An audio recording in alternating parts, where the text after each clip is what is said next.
পাগল ভাই, দূরের রাস্তা দিয়ে আজ সকালে ওরা পৌষের গান গেয়ে মাঠে যাচ্ছিল, শুনেছিলে? আমার সকাল কি আর তোর সকালের মতো যে গান শুনতে পাবো? এই যে ক্লান্ত রাত্রিটারই ঝেঁটিয়ে ফেলা উচ্ছিষ্ট। আজ মনের খুশিতে ভাবলুম এখানকার প্রাকারের উপর চড়ে ওদের গানে যোগ দেব। কোথাও পথ পেলুম না, তাই তোমার কাছে এসেছি। আমি তো প্রাকার নই। তুমি আমার প্রাকার। তোমার কাছে এসে উঁচুতে উঠে বাহিরকে দেখতে পাই। তোমার মুখে কথা শুনে আশ্চর্য লাগে। কেন? যক্ষপুরীতে ঢুকে অবধি এতকাল মনে হতো জীবন হতে আমার আকাশখানা বুঝি হারিয়ে ফেলেছি। মনে হতো এখানকার টুকরো মানুষদের সঙ্গে আমাকে এক ঢেকিতে কুটিয়ে একটা পিণ্ড পাকিয়ে তুলেছে, তার মধ্যে কোনো ফাঁক নেই।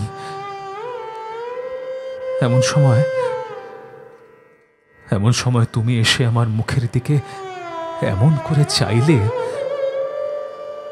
আমি বুঝতে পারলাম আমার মধ্যে এখনো আলো দেখা যাচ্ছে। পাগল ভাই, এই বন্ধ গড়ের ভেতরে কেবল তোমার আমার মাঝখানটাতে একখানা আকাশ বেঁচে আছে, বাকি আর সব বোঝা। সেই আকাশটা আছে বলেই না তোমাকে গান শোনাতে পারি।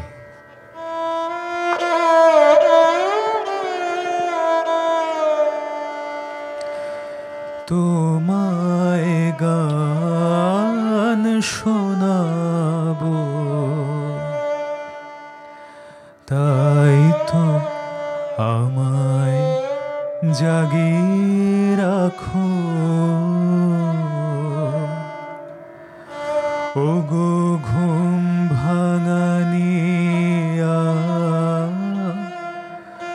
তোমায় গান শোনাবো। চমক দিয়ে তাই তো ডাকো, বুকে চমক দিয়ে তাই তো ডাকো। ওগো দুঃখ জাগানিয়া, তোমায় গান শোনাবো। ওগো দুঃখ জাগানিয়া, তোমায় গান শোনাবো। এলো আধার ঘিরে পাখি এলো নেড়ে, তোরে এলো তীরে। শুধু আমার হিয়া বিরাম পায় না কো। ওগো দুঃখ জাগানিয়া, তোমায় গান শোনাবো। ওগো দুঃখ জাগানিয়া, তোমায় গান শোনাবো। বিশু পাগল, তুমি আমাকে বলছো দুঃখ জাগানিয়া? তুমি আমার সমুদ্রের অগম পারের দূতি। যেদিন এলে যক্ষপুরীতে, আমার হৃদয়ে লোনা জলের হাওয়ায় এসে ধাক্কা দিলে।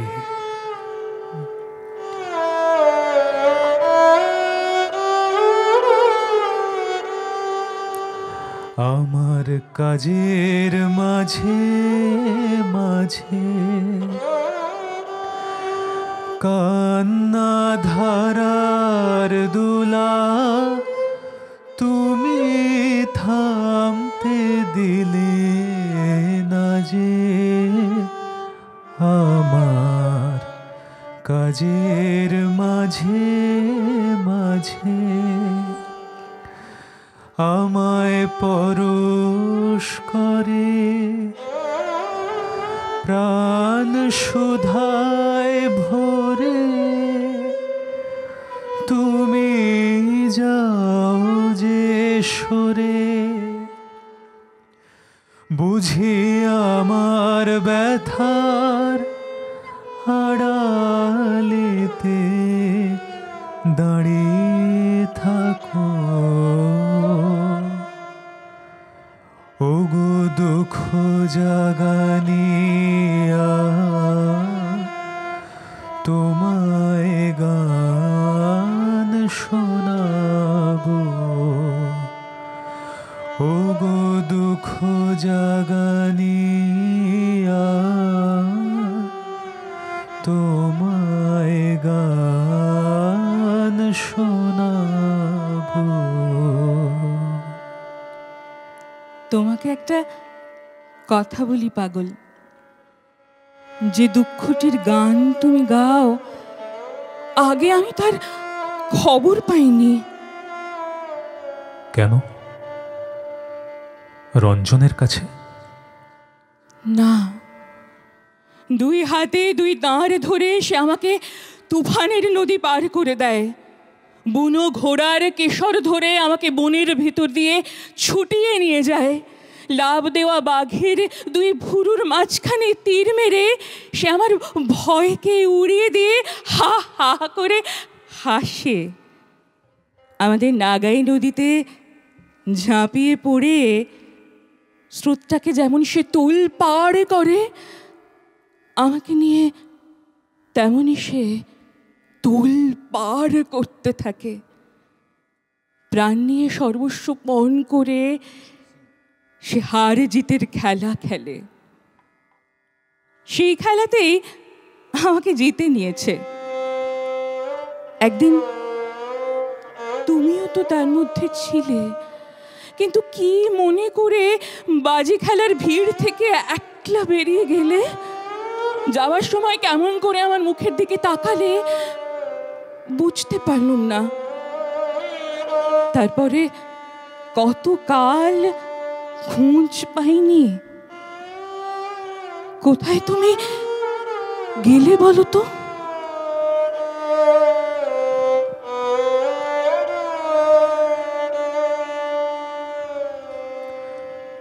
চোখের জলের লাগলো জোয়ার,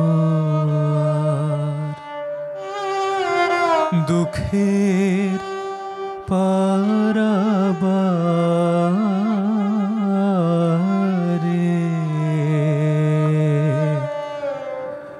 ও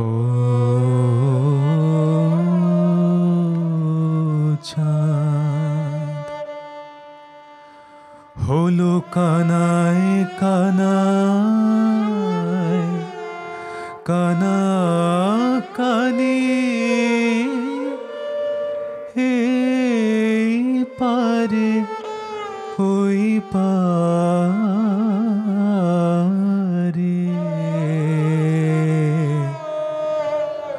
ও চাঁদ।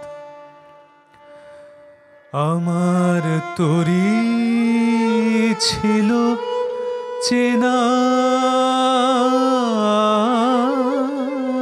কোলে, বাঁধন যে তার গেল খুলে, তারে হাওয়ায় হাওয়ায় নিয়ে গেল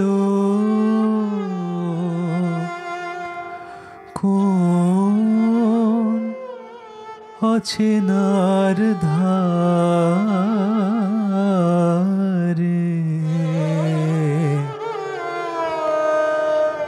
ও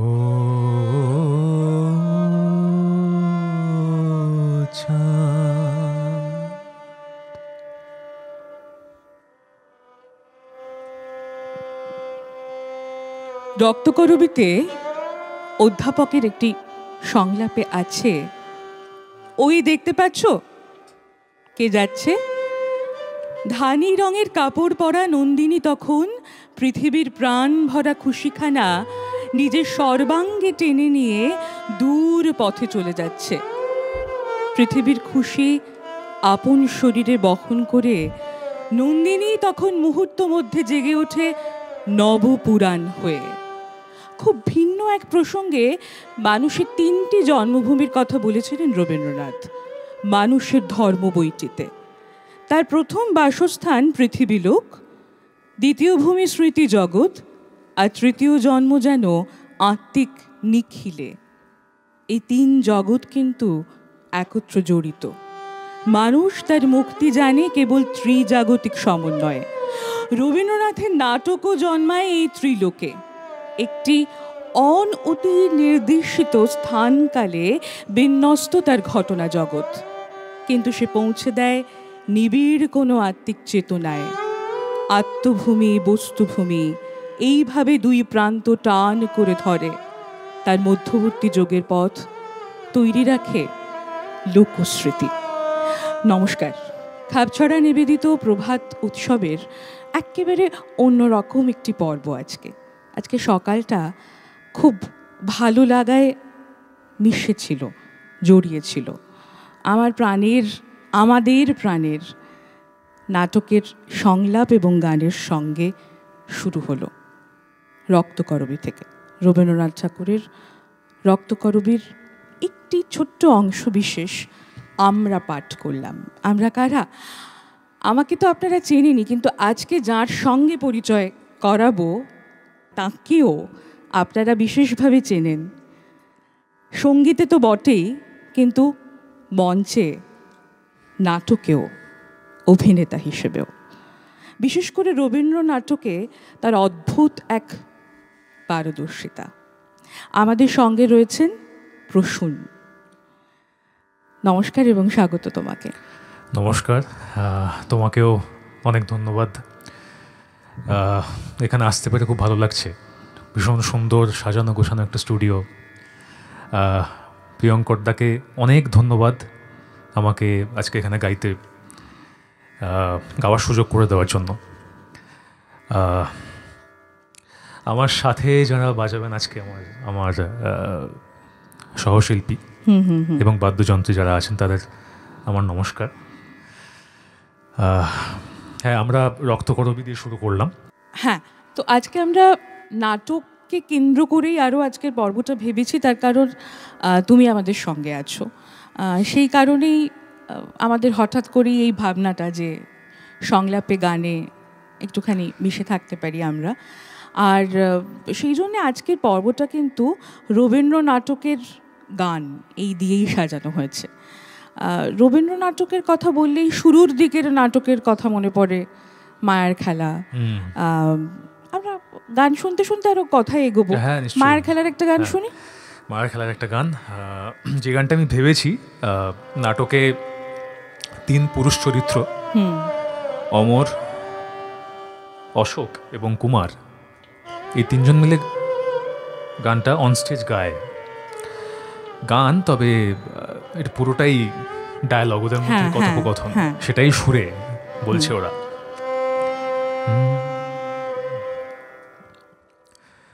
ভালোবেসে যদি সুখ নাহি, তবে কেন মিছে ভালোবাসা? ভালোবেসে যদি সুখ নাহি, মন দিয়ে মন পেতে চাহি, মন দিয়ে মন পেতে চাহি। ওগো ওগো কেন মিছে এ দুরাশা, ভালোবেসে যদি সুখ নাহি, হৃদয়ে জ্বালায় বাসনার শিখা, নয়নে সাজায় মায়া মরীচিকা, শুধু ঘুরে মরি মরুভূমে। ওগো কেন, ওগো কেন মিছে এ পিপাসা, ভালোবেসে যদি সুখ নাহি, আপনি যে আছে আপনার কাছে, নিখিল জগতে কি অভাব আছে, আপনি যে আছে আপনার কাছে, নিখিল জগতে কি অভাব আছে।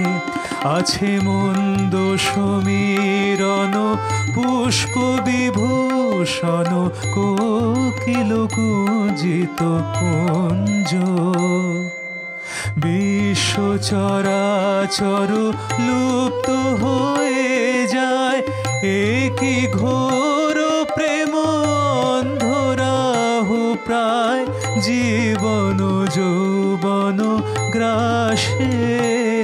তবে কেন, তবে কেন মিছে এ কুয়াশা, ভালোবেসে যদি সুখ নাহি, তবে কেন, তবে কেন মিছে ভালোবাসা, ভালোবেসে যদি সুখ নাহি। আহা, সাধু সাধু, বড় ভালো লাগলো। আজকে শুরু থেকেই মানে আজকে সকালটা একটু অন্যরকমভাবে শুরু হলো বলে বোধহয় ভালো লাগাটা আরও বেশি। এই প্রসঙ্গে তোমার সঙ্গে একটা কথোপকথনে যাব, মানে কথোপকথন মানে মায়ার খেলার বাইরের কথোপকথন। এখন এত ভালো লাগে যে একটা কথোপকথন যে গান হয়ে উঠতে পারে, এ বোধহয় রবীন্দ্রনাটকেই সম্ভব। এবং পরে আমরা বহু ক্ষেত্রে দেখেছি। এই প্রসঙ্গেই আমি একটা লেখা পড়ছি শঙ্খ ঘোষের। একদিক থেকে দেখলে তাই বলতে হবে যে একমাত্র রবীন্দ্রনাথই জেনেছিলেন বাংলা নাটকের সম্পূর্ণ স্বকীয় নাট্যবিন্যাস, তার লোকজীবনের সঙ্গে ঘন সম্পর্কে যোজিত এক নাট্যরূপ। সঙ্গে সঙ্গে এও ঠিক যে এই ভঙ্গি আবার স্পর্শ করে আছে প্রতীচ্যের আধুনিক পর্ব। এখনো পর্যন্ত তাকেই হয়তো বলা যায় আমাদের দেশের আধুনিকতম নাট্যকার। কি দারুণ কথা! কেন প্রযোজ্য কথা, খুব ঠিক কথা। হ্যাঁ, তো এই প্রসঙ্গে তোমার কাছ থেকে যেটা জানতে চাইবো যে যেহেতু আমাদের দর্শকরাও বিভিন্ন বেশ দারুণ দারুণ রবীন্দ্র নাটকের প্রোডাকশনে তোমাকে খুব ভালো ভালো কিছু চরিত্র করতে দেখেছে, আমিও দেখেছি, তো সেই জায়গা থেকে তোমাকে এই প্রশ্নটা যে বাংলা থিয়েটারের অন্যান্য ধারা, রবীন্দ্র নাটক বাদ দিলে অন্যান্য ধারা এবং রবীন্দ্র নাটকের মধ্যে তো একটা বিস্তর পার্থক্য। তো সেক্ষেত্রে এই পার্থক্যটাকে, এই যে শঙ্খ ঘোষ লিখেছেন যে আধুনিকতম নাটককার রবীন্দ্রনাথ ঠাকুর, সে প্রসঙ্গে তোমার কি মনে হয়? ছোট্ট করে একটু শুনবো। পার্থক্য বলতে তো যেটা মনে হয় ভাষার একটা ভীষণ, মানে বাংলা ভাষাটাকে উনি যেভাবে ব্যবহার করেছেন সেটা খুব ইউনিক। একটা নাটকের কথা বলতেই হয়, পরবর্তী সময় আমি সেই নাটকটার একটা গানও আমি ভেবেছি আজকে গাইব বলে, বিসর্জন। বিসর্জন পুরোটাই ভার্সে লেখা। হ্যাঁ হ্যাঁ। এবং যখন নাটকটা, মানে আমি 2023 সালে দক্ষিণীতেই আমাদের 75 বছর পূর্তি উপলক্ষে ওই নাটকটা মঞ্চায়িত হয়েছিল এবং তাতে আমি জয়সিংহ চরিত্রটি করার সুযোগ পেয়েছিলাম। সেটা করতে গিয়ে আমার মনে হয়েছে যে, মানে প্রথমে মনে হয়েছিল যে তো ভীষণ কঠিন, মানে এইভাবে তো আমরা কথা বলি না, ঠিক আমরা অভ্যস্ত নই। তার থেকে বড় কথা, আমার যিনি শিক্ষক শ্রী দেবাশিস রায়চৌধুরী, ওনার কাছে এখন গান শিখছি আমি, রবীন্দ্রনাথের গান। উনি বলেন যে তুমি যদি বাংলা ভাষা শিখতে চাও তাহলে রবীন্দ্রনাথ পড়ো। খুব দামি কথা। মানে এটা খুব মানে ভীষণ, মানে যত দিন যাচ্ছে, যত আমার নিজের বয়স বাড়ছে, যত অভিজ্ঞতা বাড়ছে, আমি এটা উপলব্ধি করা যাচ্ছে, হয়ে বুঝতে পারছি যে হ্যাঁ, মানে রবীন্দ্রনাথ পড়লে কিন্তু বাংলা ভাষার অনেকটা কেন পুরোটাই আমরা শিখতে পারি, এবং বিসর্জনের পুরো প্রসেসটাই একটা সেটার একটা শিক্ষণীয় বিষয় ছিল আমার কাছে। এর ভাষা, বাংলা ভাষাটাকে যেভাবে উনি ব্যবহার করেছেন, এটা একটা বড় পার্থক্য বলে আমার মনে হয়।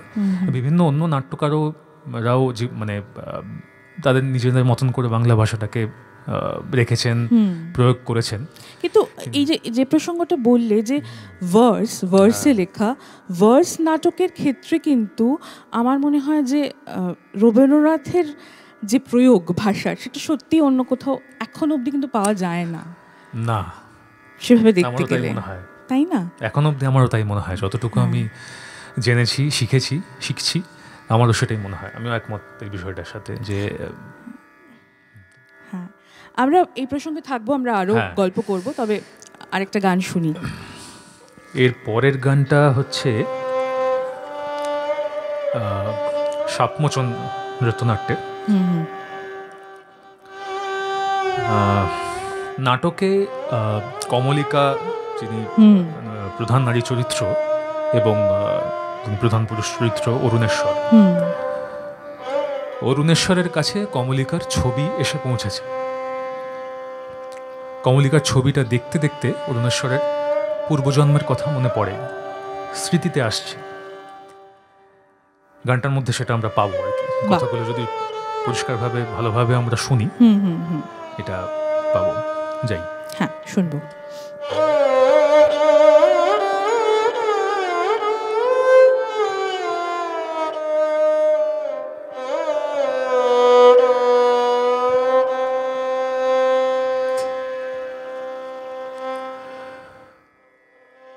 তুমি কি কেবলি ছবি,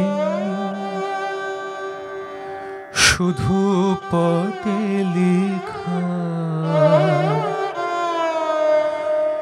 ওই যে সুদূর নিহারিকা, যারা করে আছে ভিড় আকাশের নীল, ওই যারা দিন রাত্রি আলো হাতে চলিয়াছে আধারের যাত্রী, গ্রহ তারা রবি, তুমি কি তাদের মতো সত্য নাও? হায় ছবি, তুমি শুধু ছবি, তুমি কি কেবলি ছবি, নয়ন সমুখে তুমি নাই, নয়নের মাঝখানে নিয়েছ যে ঠাই, আজি তাই শ্যামলে শ্যামল তুমি নীলিমায় নীল, আমারও নিখিল তোমাতে পেয়েছে তার অন্তরের মিল, নাহি জানি কেহ নাহি জানে, তব সুর বাজে মোর গানে, কবির অন্তরে তুমি কবি, নও ছবি, নও ছবি, নও শুধু ছবি, তুমি কি কেবলি ছবি। আহা, বড় সুন্দর।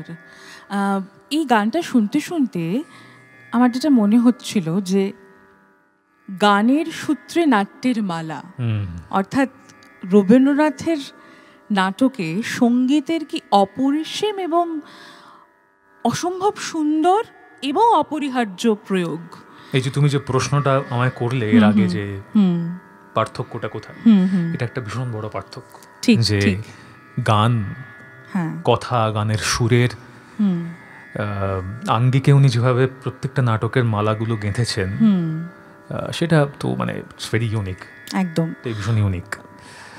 তো গীতিনাট্য থেকে শুরু হয়েছিল এই যাত্রা, মানে বাল্মীকি প্রতিভা। নৃত্যনাট্যেও তো অদ্ভুত, অপরিসীম, অপরিহার্য, এই তিনটে কথাই বলতে হয়।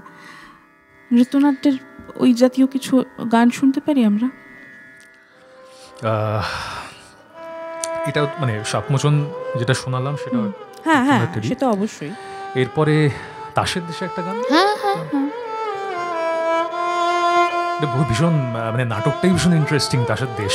সত্যি মানে নূতনের কাছে আমাদেরকে নিয়ে যাওয়ার এবং নূতনকে প্রত্যক্ষ করানোর যে একটা অদ্ভুত সুন্দর একটা বলবো মাহেন্দ্রক্ষণ, কিন্তু এটা মানে ওই সেই নিয়ম ভেঙে নূতনের রাজপুত্র নিয়ম ভেঙে আসছে, মানে প্রতিদিনের ওই মান্ডেন জীবনযাপন সে আর চাইছে না, সে বেরিয়ে আসছে ওখান থেকে, এবং সে সাথে কাকে পাচ্ছে? সদাগর পুত্রকে। তারা বেরিয়েছে এক যাত্রায়, অভূতপূর্ব যাত্রায়। তো দাসবংশীয়দের সাথে তাদের দেখা হয়, কথোপকথন হয়, এবং তারপরে দাসবংশীয়দের দিকে তারাও যেমন মানে একই মানে তারাও হতচকিত হয়ে যায়, হতচকিত। এবং তখন রাজপুত্র একটা জায়গায় বলে যে এই তো এতক্ষণে ঠিক কথাটা বেরিয়েছে তোমাদের মুখ থেকে, আমরা আমরা অদ্ভুত বলে এই গানটা শুরু হয়।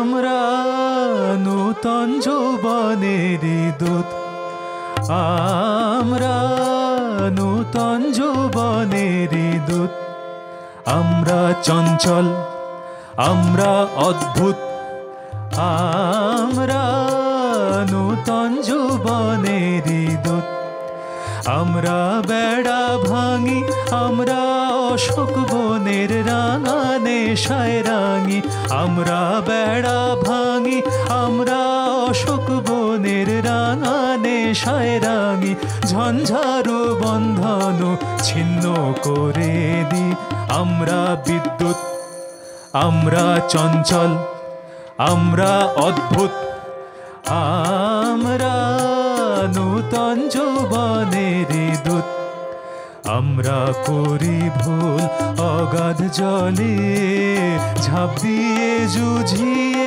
পাই কুল, আমরা করি ভুল, আমরা করি ভুল অগাধ জলে, ঝাঁপ দিয়ে জুঝিয়ে পাই কুল, আমরা করি ভুল, যেখানে ডাক পড়ে জীবন মরণ ঝড়ে, যেখানে ডাক পড়ে জীবন মরণ ঝড়ে, আমরা প্রস্তুত, আমরা চঞ্চল, আমরা অদ্ভুত, আমরা নূতন যৌবনের দূত।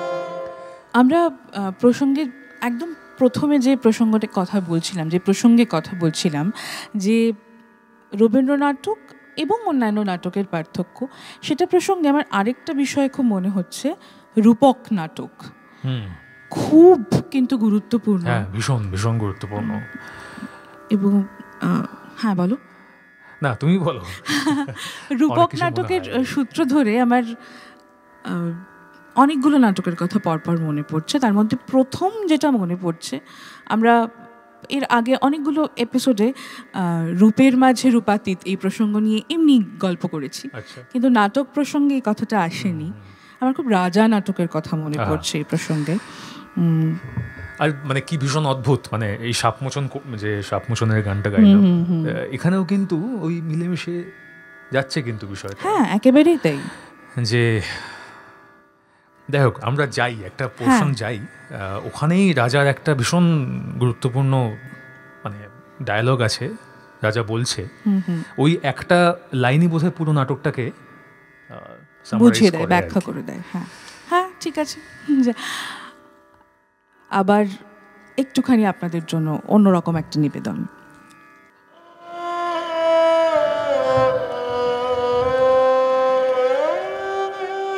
ভয় নেই,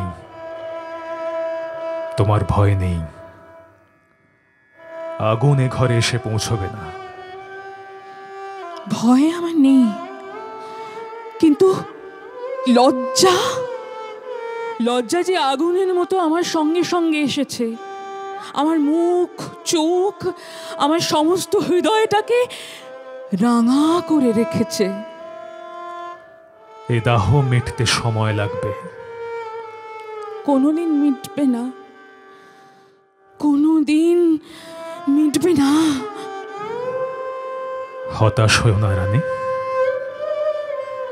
তোমার কাছে মিথ্যে বলবো না রাজা, আমি আর একজনের মালা গলায় পড়েছি। ও মালাও যে আমার, নইলে সে পাবে কোথা থেকে? সে আমার ঘর থেকে চুরি করে এনেছে। কিন্তু এই যে তারই হাতের দেওয়া, তবু তো ত্যাগ করতে পারলাম না। যখন চারদিকে আগুন আমার কাছে এগিয়ে এলো, তখন একবার মনে করলুম এই মালাটা আগুনে ফেলে দিই, কিন্তু পারলুম না। আমার পাপিষ্ঠ মন বললে ওই হার গলায় নিয়ে পুড়ে মরব। আমি তোমাকে বাইরে দেখব বলে পতঙ্গের মতোই কোন আগুনে ঝাঁপ দিলুম। আমিও মরিনে, আগুনও নেবে না। এ কি জ্বালা! তোমার স্বাদ তো মিটেছে, আমাকে তো আজ দেখে নিলে। আমি কি তোমাকে এমন সর্বনাশের মধ্যে দেখতে চেয়েছিলুম? কি দেখলুম জানি নে, কিন্তু বুকের মধ্যে এখনো কাঁপছে। কেমন দেখলে রানী? ভয়ানক, সে ভয়ানক, সে আমার স্মরণ করতেও ভয় হয়। কালো, কালো, তুমি কালো। আমি কেবল মুহূর্তের জন্য চেয়েছিলাম, তোমার মুখের উপর আগুনের আভা লেগেছিল। আমার মনে হলো ধূমকেতু যে আকাশে উঠেছে, সেই আকাশের মতো তুমি কালো। তখনই চোখ বুজে ফেললুম, আর চাইতে পারলুম না। ঝড়ের মেঘের মতো কালো, কুল শূন্য সমুদ্রের মতো কালো, তারই তুফানের উপরে সন্ধ্যার রক্তিমা। আমি তো তোমাকে পূর্বেই বলেছি, যে লোক আগে থাকতে প্রস্তুত না হয়েছে, সে যখন আমাকে হঠাৎ দেখে সইতে পারে না, আমাকে বিপদ বলে মনে করে, আমার কাছ থেকে ঊর্ধ্বশ্বাসে পালাতে চায়। এমন কতবার দেখেছি। সেই জন্যে সেই দুঃখ থেকে বাঁচিয়ে ক্রমে ক্রমে তোমার কাছে পরিচয় দিতে চেয়েছিলাম।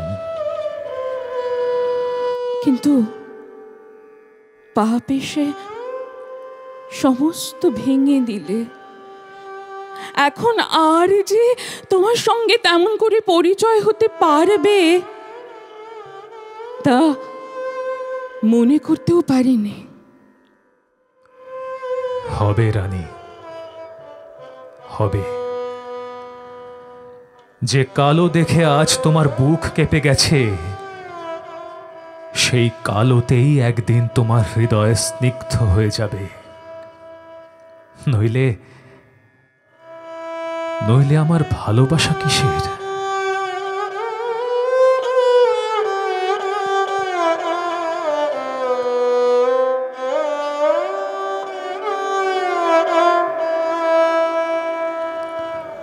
আমি রূপে তোমায়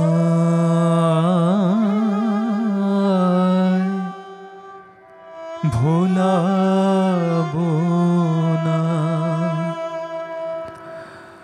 ভালোবাসায়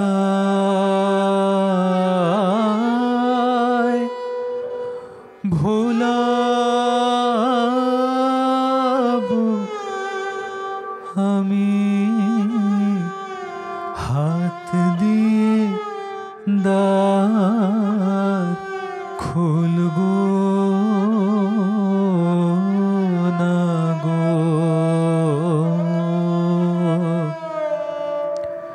গান দিয়ে দ্বার খোলাবো,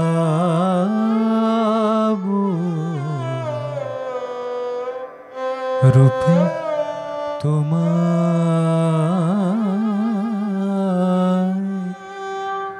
ভোলাবো না, ভরাবো না ভূষণ ভারে, সাজাবো না ফুলে হারে,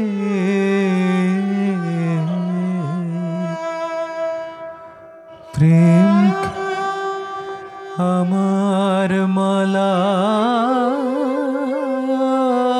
করে, প্রেমকে আমার মালা করে, গলায় তোমার দোলাবো, রূপে তোমার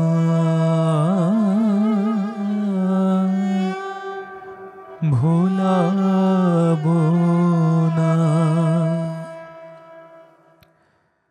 জানবে না কেউ কোন তুফানে তরঙ্গ দল নাচবে প্রাণে,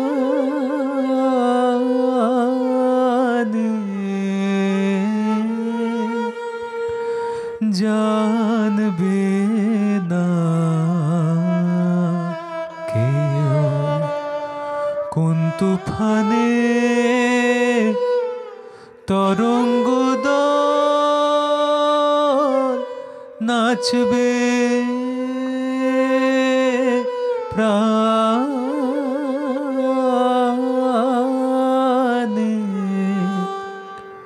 চাঁদের মতো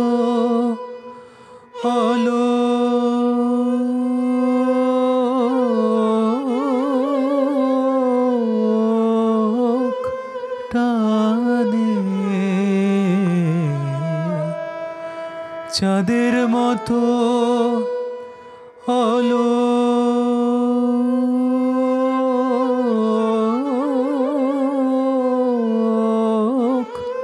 টানে, জোয়ারে ঢেউ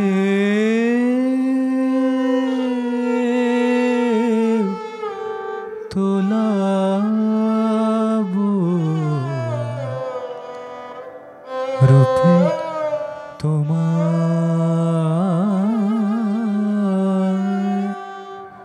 ভোলাবো না।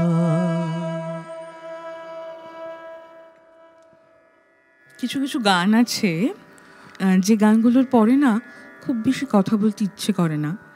আমি এই গানটার পরে খুব বেশি কথা বাড়াচ্ছি না, শুধু একটাই অনুরোধ বলতে পারো, দর্শকদের অনুরোধও হতে পারে, এরকম অনুরোধ আসে আমি জানি। আমরা যেহেতু রূপক নাটকের কথা বলছিলাম, আমার একটা লাইন মনে পড়ছে, শুকনো পাতার মধ্যে থেকে যখন নবীন পাতার দেখা মেলে তখন কিন্তু সেই দেখাটা অন্যরকম দেখা হয়। ফাল্গুনী নাটকের কথা আমার মনে পড়ছে। তার কোনো গান? ফাল্গুনী একটা খুব বড়, মানে খুব বড়, আমার নিজের কাছে খুব বড় ইতিহাস নয়, কিন্তু আমি যে প্রতিষ্ঠানে গান শিখেছি দক্ষিণীর একটা খুব বড় ইতিহাস ফাল্গুনী প্রোডাকশনটা। তো আমারও সৌভাগ্য হয়েছে ফাল্গুনীতে অভিনয় করার, চন্দ্রহাস চরিত্রে। তো আজকে ফাল্গুনীর কথা ভাবতে ভাবতে আমার নবযৌবনের দলের গানগুলো মনে হচ্ছিল খুব স্বাভাবিকভাবেই, কিন্তু আমি ভাবলাম যে একটা গান গাই যে গানটা নবযৌবনের দলের লিপে নেই, আছে অন্ধ বাউলের লিপে। এবং নাটকের প্রায় শেষ পর্যায়ে এই গানটা অন্ধ বাউল গান, বুঝতে পেরেছি, যেখানে চন্দ্রহাস মৃত্যু গুহার মধ্যে ঢুকে গেছে এবং নবযৌবনের দল তাদের অতি প্রিয় চন্দ্রহাসকে খুঁজে পাচ্ছে না। তারা ভাবছে যে চন্দ্রহাস বুঝি হারিয়ে গেল, মৃত্যু গুহায় চন্দ্রহাস হারিয়ে গেল। এবং এই নিয়ে অন্ধ বাউলের কাছে তারা নালিশ জানাচ্ছে। তারা বলছে যে তুমি আমাদের কোথায় নিয়ে এসেছো, তুমি চন্দ্রহাসকে কোথায় পাঠালে? তখন অন্ধ বাউল তাদের আশ্বাস দিচ্ছে, মানে বলা যেতে পারে সাহসের গান। হ্যাঁ, একদমই তাই। অন্ধ বাউল তাদের আশ্বাস দিচ্ছে যে তোমাদের চন্দ্রহাসের কিছু হয়নি, সে নিশ্চয়ই আসবে, তোমরা সেই আশাটা রাখো। এই গানটার মধ্যে সেই বাণীটাই প্রচার করেছে রবীন্দ্রনাথ অন্ধ বাউলের গলায়।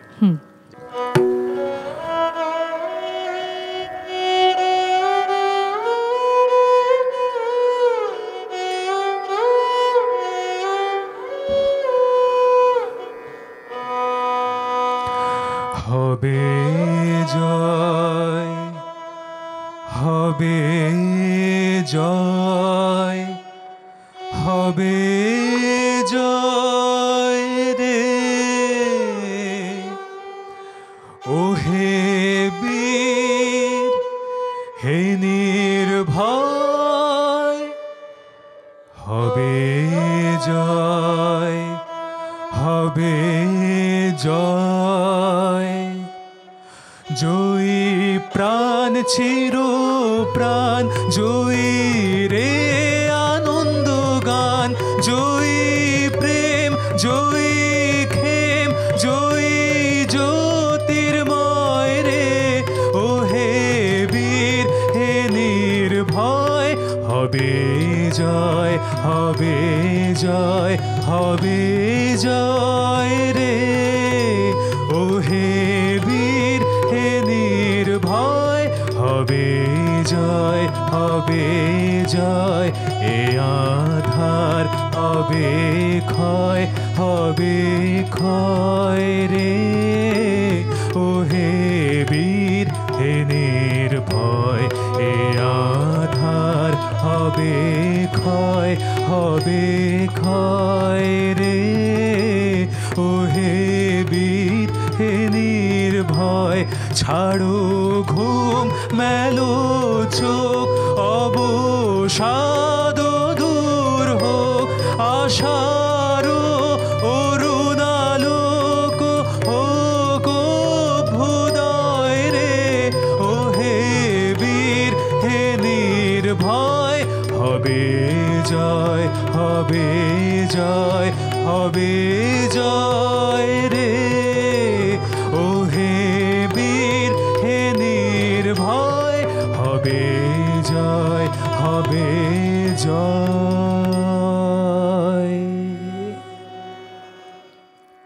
সাহসের গান শুনতে না সবসময় ভালো লাগে, এবং রবীন্দ্রনাথের সাহসের গানগুলি আমাদেরকে সত্যি এমনভাবে ভেতর থেকে উজ্জীবিত করে।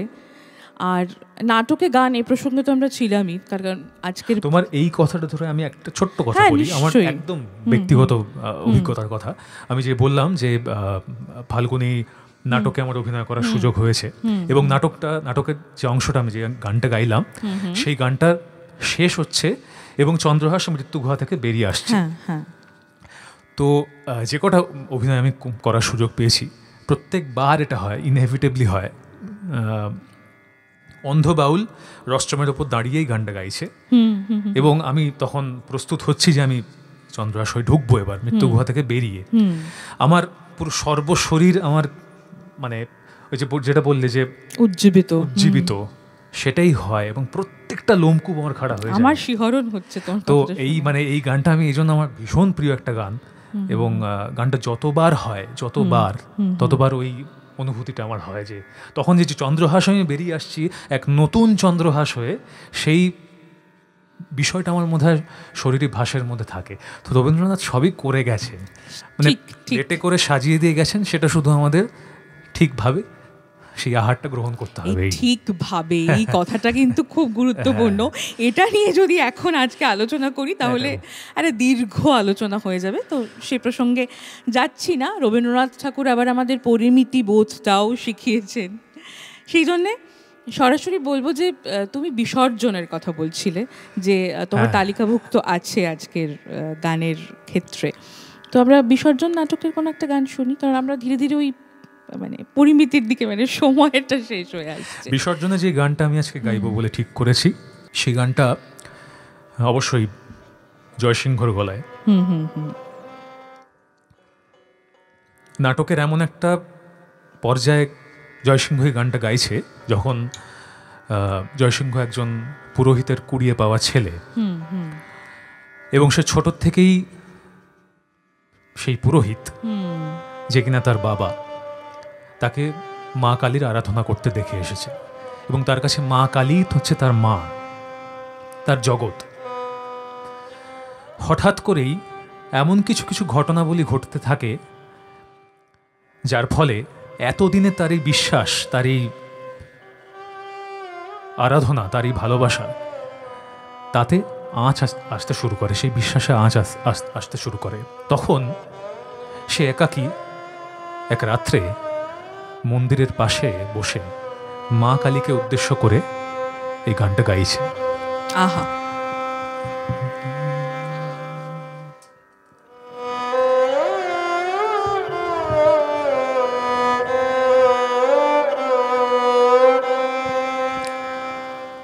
আধার রাতে একলা পাগল যায় কে দে বলে শুধু বুঝিয়ে দে, বুঝিয়ে দে, বুঝিয়ে দে।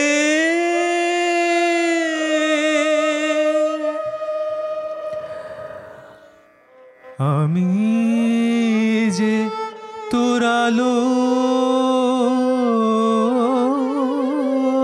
ছেলে, আমার সামনে আধার মেলে মুখ লুকালি মরি আমি, সে খেদে বুঝিয়ে দে, বুঝিয়ে দে, বুঝিয়ে দে।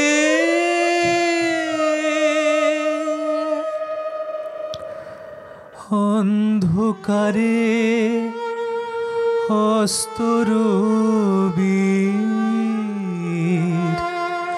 লিপি লেখা আমারে তার অর্থ শেখা, তোর প্রাণের বাঁশির তান সে নানা, সে আমারি ছিল জানা, আজ মরণ বিনায় অজানা সুর নেব সেধে, বুঝিয়ে দে, বুঝিয়ে দে, বুঝিয়ে দে।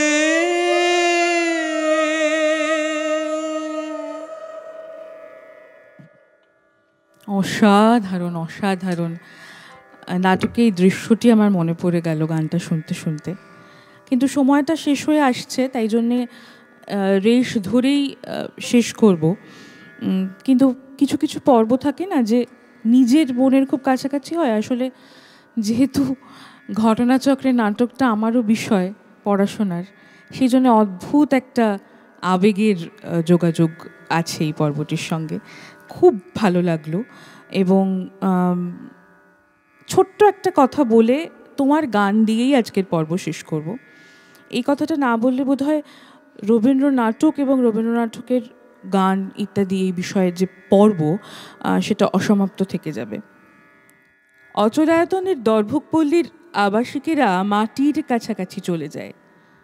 এভাবেই রবীন্দ্রনাথ মাটির কাছাকাছি বাংলা নাটককে প্রবর্তিত করেছিলেন। একটা সময় ছিল যখন বাংলা নাটক মানুষ দেখছিলেন না, শুধুমাত্র যাত্রাই ছিল তখন একটি মাত্র ক্ষেত্র বিনোদনের, যে মানুষ যাত্রা দেখতে খুব পছন্দ করতেন। তখন কিন্তু রবীন্দ্রনাথই আমাদের আশ্রয় ছিলেন। তুমি নিশ্চয়ই জানবে, রবীন্দ্রনাথ তখন চেয়েছিলেন মানুষকে সেই মাটির কাছাকাছি নিয়ে যেতে, যেই মাটির কাছাকাছি মানুষ যাত্রা দেখে পৌঁছতে পারতেন। এবং সেই প্রসঙ্গেই শঙ্খ ঘোষ লিখেছেন, কিংবা কেবল অচলায়তনই কেন, তার প্রায় সব নাটকে এইভাবে এক অবিচ্ছিন্ন জনজীবন প্রবাহ রচনা করে তুলতে চায়। এবং জীবনশ্রীকে রঙ্গময়ী করে তোলাই ছিল রবীন্দ্রনাথের অভিপ্রায়। একটি জায়গায় লিখেছেন যে বাউল বৈরাগীর চিরন্তন বাংলাদেশের সজীব মূর্তি হিসেবে ঠাকুরদার ধনঞ্জয়কে আমরা চিনে নিতে পারি সহজেই। এই চরিত্রগুলি সমগ্র নাটকের অন্তঃশরীরে একটি দেশীয় নকশা বুনে দেয়, কিন্তু বুনে দেয় খুব আধুনিক ধরনে। কেননা তাকে আমরা দেখতে পাই জীবিত স্বভাবের মধ্যে। কি মানে সুন্দর লেখা, জীবিত স্বভাবের মধ্যে দেখতে পাই। গানে গানে শেষ করবো। অচলায়তনের প্রসঙ্গ উঠলো যখন। অচলায়তন আরেকটি নাটক যে গতানুগতিক নিয়ম থেকে সেগুলোকে ভেঙে চুড়ে যখন আমরা সত্যি বেরোতে পারি, তখন যেই উচ্ছ্বাস, যে আনন্দ, সেইটা এই জায়গাটায় খুব পরিষ্কারভাবে ফুটে ওঠে। গানটা সকলেরই জানা, অনেকেরা ছোটোবেলাটা মানে এই গান দিয়ে বোধহয় রবীন্দ্রনাথের গানের সাথে আমরা পরিচিত হই অনেকেই, আমি তো নিজে হয়েছি। কিন্তু তার আগে গানটা তো গাইবই, কিন্তু গানটার আগে যে কথাগুলো আছে সেটা একটু না বললেই নয়। উপাধ্যায়, বালকের দল, মহাপঞ্চক, এবং যদি আমরা ধরে নিই যে অচলায়তনের কলেজ আছে, তার ফার্স্ট ইয়ার, সেকেন্ড ইয়ার এবং থার্ড ইয়ার আছে, সেই তিনটে ইয়ারে তিনজন ছাত্র, জয়োত্তম, বিশ্বম্ভর এবং সঞ্জীব, এরা এই চরিত্রগুলো উপস্থিত আছে। কিরে, তোরা সব নৃত্য করছিস কেন? আজ কি মজা হলো? মজাটা কিরকম শুনি? আর চারদিক থেকেই আলো আসছে, যেন সব ফাঁক হয়ে গেছে। এত আলো তো আমরা কোনোদিন দেখিনি। কোথাকার পাখির ডাক এখান থেকেই শোনা যাচ্ছে। এসব পাখির ডাক আমরা তো কোনোদিন শুনিনি। এ তো আমাদের খাঁচার ময়নার মতো একেবারেই নয়। আজ আমাদের খুব ছুটতে ইচ্ছে করছে। তাতে কি দোষ হবে মহাপঞ্চক দাদা? আজকের কথা ঠিক বলতে পারছি না। আজ কোনো নিয়ম রক্ষা করা চলবে বলে তো বোধ হচ্ছে না। আজ তাহলে আমাদের সরাসন বন্ধ? হ্যাঁ, বন্ধ। ওরে কি মজা রে, মজা! আজ আমাদের পংক্তি দৌতির দরকার নেই না। ওরে কি মজা! আজ চারদিকে কি আলো! আমারও মনটা নেচে উঠছে বিশ্বম্ভর। এ কি ভয় না আনন্দ, কিছুই বুঝতে পারছি না। আজ একটা অদ্ভুত কাণ্ড হচ্ছে জয়োত্তম, কিন্তু ব্যাপারটা যে কি ভেবে উঠতে পারছি না। ওরে ছেলেগুলো, তোরা হঠাৎ এত খুশি হয়ে উঠলি কেন বল দেখি? দেখছো না সমস্ত আকাশটা যেন ঘরের মধ্যে দৌড়ে এসেছে। মনে হচ্ছে আজ আমাদের ছুটি। সকাল থেকে পঞ্চক দাদার সেই গানটা কেবলই আমরা গান গেয়ে বেড়াচ্ছি। কোন গান বলতো? সেই যে